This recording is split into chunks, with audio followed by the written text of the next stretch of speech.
لا تجدن اشد الناس عداوۃ للذین آمنوا الیہود، اللہ کہتے ہیں تم مسلمانوں کا سب سے بڑا دشمن دنیا کی جتنی قومیں ہیں ان میں سب سے بڑا دشمن کس کو پاؤ گے؟ یہود کو پاؤ گے،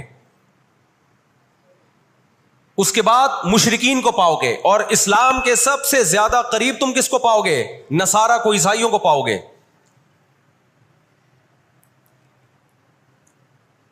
تو ان کو بہت عرصے سے، صدیوں سے کچھ دنیا میں ہوا نہیں تھا، تو ان کو بیٹھے بیٹھے پریشانی ہونا شروع ہو گئی۔ چند ان کے فسادی لوگ جمع ہوئے اور انہوں نے کہا کہ بھئی دنیا میں ہر قوم کے پاس ایک ملک ہے، ہر مذہب کے پاس ایک ملک ہے، تو ہمارے پاس بھی ہونا چاہیے۔ حالانکہ یہ بات ہی غلط ہے، دنیا میں ہر قوم کے پاس ملک نہیں ہے، دنیا میں لاکھوں قومیں ہیں، ملک تھوڑی لاکھوں ہیں۔ پاکستان میں کتنی قومیں ہیں؟ سرائکی ہے، پنجابی ہیں، اردو ہیں، پٹھان ہیں، بلوچی ہیں۔ اگر قومیت کی بیس پہ ملک بنانا شروع کر دیں پھر تو ایک ایک انچ کے ملک وجود میں آئیں گے۔ پھر سرائکیوں میں جائیں گے تو سرائکیوں میں 20 قومیں ہیں، پٹھانوں میں جائیں گے پٹھانوں میں 40 قومیں نکلیں گی، مہاجروں میں جائیں گے ان میں صدیقی الگ ہے، ہاشمی الگ ہے، 20 قسم کے، بہاری الگ ہے۔ وہ تو قوم در قومیں بڑھتی چلی جائیں گی۔ انہوں نے کہا دنیا میں ہر مذہب کے پاس ایک ملک ہے، حالانکہ یہ بات بھی سکھوں کے پاس کوئی الگ ملک ہے؟ کوشش کر رہے ہیں وہ بنانے کی، لیکن اب تک کی رپورٹ کے مطابق نہیں ہے۔ بہت ساری دنیا میں مذہب ہے جن کے پاس کوئی کنٹری، مذہب کی بیس پہ حکومت دنیا میں 3 قوموں نے کی ہے، مذہب کی بیس پہ، جو آسمانی مذاہب ہیں، یہود، عیسائی اور مسلمان۔ پہلی جنگ عظیم ختم ہونے والی تھی، دنیا امن و امان کی طرف آ رہی تھی، ان کو وہ دنیا کا امن پسند نہیں آیا۔ انہوں نے جناب طے کیا کہ ہمیں ایک ملک ملنا چاہیے۔ ان کے بڑے بیٹھے، کسی نے کہا افریقہ میں ہونا چاہیے، کسی نے کہا فلاں جگہ ہونا چاہیے، کسی نے کہا فلاں جگہ ہونا چاہیے۔ ان میں چند شرارتیوں کو خیال آیا کہ اگر ہم کسی بھی ملک میں کسی بھی زمین پہ اناؤنس کریں گے نا یہاں ہم نیا کنٹری بنانا چاہتے ہیں، تو ہمارے یہود خود اس پہ آمادہ نہیں ہوں گے، اس لیے کہ جو شخص کسی ملک میں سکون اور اطمینان کے ساتھ رہ رہا ہے، کوئی یہودی، تو وہ کیوں آئے گا ہجرت کر کے وہاں پہ؟ سمجھ میں آ رہی ہے بات؟ بھائی آپ کسی کنٹری میں امن اور سکون کے ساتھ ہو، اعلان ہوتا ہے ان لوگوں کے لیے وہاں الگ ملک بن رہا ہے، تو آپ کہو گے مجھے جانے کی کیا ضرورت ہے جب میں یہاں سکون اطمینان سے ہوں، مجھے تمام حقوق حاصل ہیں۔ یہودیوں کو پوری دنیا میں ہر قسم کے حقوق حاصل تھے، اور سب سے زیادہ یہودیوں کے ساتھ اچھا سلوک مسلمان خلفاء نے کیا ہے۔ یہودی خود اس کے معترف ہیں کہ مسلمانوں کی اور ہماری جنگیں وہ بنو قریظہ اور بنو نذیر کے بعد، وہ جو مدینہ کے دور میں اس کے بعد کبھی بھی نہیں ہوئی ہیں۔ مسلمانوں کی لڑائیاں یا تو اہل فارس سے ہوئی ہیں، ایران جو پہلے کا ایران تھا، یا عیسائیوں سے ہوئی ہیں، یہودیوں سے جھڑپیں نہیں ہوئی ہیں۔ تو ان کو خیال ہوا بیٹھے بیٹھے کہ ہمیں الگ ریاست چاہیے۔ مختلف جگہوں کا سلیکشن ہوا، سب ریجیکٹ ہو گیا۔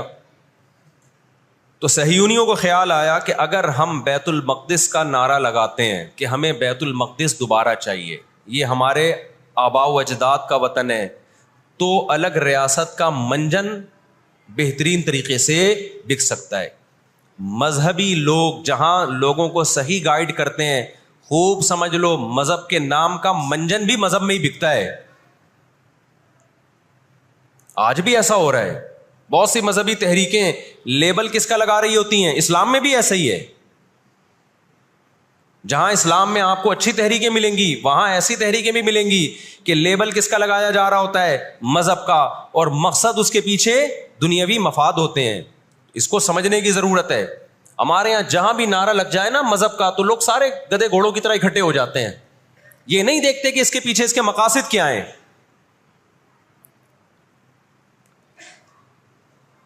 تو نعرہ یہ لگایا گیا، اللہ کرے میں جلدی سے مختصر ہسٹری سمیٹ دوں پھر آپ کے سامنے بات رکھوں۔ نعرہ یہ لگایا گیا کہ چونکہ بیت المقدس ہمارا تھا، یعقوب علیہ السلام، یوسف علیہ السلام، موسیٰ علیہ السلام اور جتنے پیغمبر گزرے، یحییٰ علیہ السلام، زکریا علیہ السلام، ان سب کا مرکز کون سی جگہ ہے؟ ارض مقدس فلسطین۔ تو فلسطین کے نام پہ پوری دنیا سے یہودیوں کو فلسطین میں جمع کرنا ہمارے لیے پاسبل ہے۔ مگر یہودی بکھرے ہوئے تھے, ان کے پاس اتنی طاقت نہیں تھی. 2 سازشیں انہوں نے کی ہیں. نمبر 1, تجارت اپنے کنٹرول میں لو. قرآن کہتا ہے وَأَخْذِهِمُ الرِّبَا وَقَدْ نُهُوا عَنْهُ, اللہ نے ان پر سود لینے پر پابندی لگائی تھی ان کے. انہوں نے دنیا کو سود کے نظام میں لپیٹ دیا. پوری دنیا کی دولت مرتکز ہو کے کس کے پاس آنے لگی؟ یہودیوں کے پاس. مذہبی ریاست بنائی جا رہی ہے. اس کی مثال ایسے ہے جیسے ہم مسجد بنا رہے ہیں اور بندوق ہاتھ میں لے کے لوگوں کو ڈکیتیاں کر کے پیسہ لاؤ. جتنا پیسہ بنے گا, جتنا پیسہ اکٹھا ہوگا, ہم اسے کیا بنائیں گے؟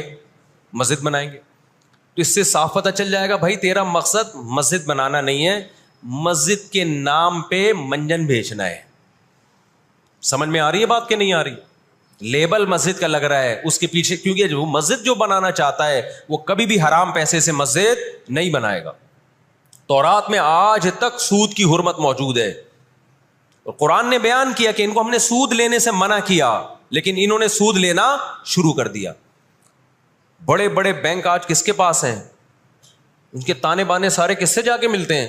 یہودیوں سے. بیٹھے بیٹھے پیسہ جمع کرنا شروع کیا.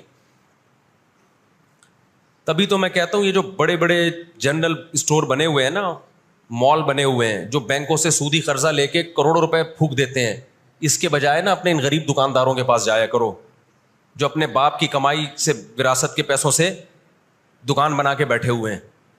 یہ جو سودی نظام ہے نا, سودی نظام, اس سے دنیا کی دولت مرتکز ہو کے چند ہاتھوں میں جاتی ہے. پھر وہ چند ہاتھ ہی آپ کے باپ بن کے بیٹھتے ہیں دنیا میں.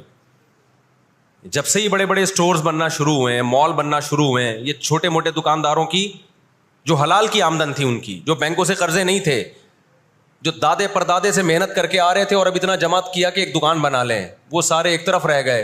اور ایک سرمایہ دار اٹھتا ہے بینکوں سے اربوں روپے کا قرضہ لے کے ایک بہت بڑی بلڈنگ بنا دیتا ہے اور بیٹھ کے نوٹ چھاپتا ہے. وہ یہ کون سا ان کی خون پسینے کی کمائی ہوتی ہے؟ تو اس عذاب میں دنیا کو کس نے دھکیلا؟ سودی نظام میں. بولو, یہودی نے دھکیلا ہے. ان کے شاطر دماغ نے کام کیا کہ پوری دنیا کی معیشت کس کے کنٹرول میں لے کر آؤ؟ اپنے کنٹرول میں. آج اگر حاجی, ہم یہاں سے حج کرنے جاتے ہیں نا, میں نے ایک دفعہ سعودی عرب میں کسی سے پوچھا کہ یہودیوں کو یہ کھٹکتا نہیں ہے, اتنے لاکھ لوگ آ رہے ہیں, 40 لاکھ 50 لاکھ لوگ حج کر کے جا رہے ہیں, ان کو کھٹکتا نہیں ہوگا اتنی اللہ نے مسلمانوں کو عزت دی؟ انہوں نے کہا ان کو نہیں کھٹکتا, یہ چاہتے ہیں کہ 40 لاکھ کے بجائے 80 لاکھ لوگ حج کیا کریں. وجہ اس کی ہے کہ وہاں سارا مال ان کی کمپنیوں کا بکتا ہے. میں سمجھا پا رہا ہوں اپنی بات؟ ساری پروڈکٹ کس کی بکتی ہیں؟ منجن انہی کا بک رہا ہے وہاں بھی. تو چاہتے ہیں 40 لاکھ کے بجائے کتنے لاکھ حج کیا کریں؟ 80 لاکھ حج کیا کریں. اللہ میاں نے حج کا جہاں تذکرہ کیا نا, وہاں تجارت کا بھی تذکرہ کیا ہے. لیس علیکم جناح ان تبتغوا فضلا من ربکم. مسلمان جب حج کرنے جاتے تھے تو تجارت بھی کرتے تھے, کیونکہ پوری دنیا سے مسلمان آ رہے ہیں. ایک ملک میں ایک چیز سستی ہے, دوسرے ملک میں وہ مہنگی ہے, تو اس ملک والا یہ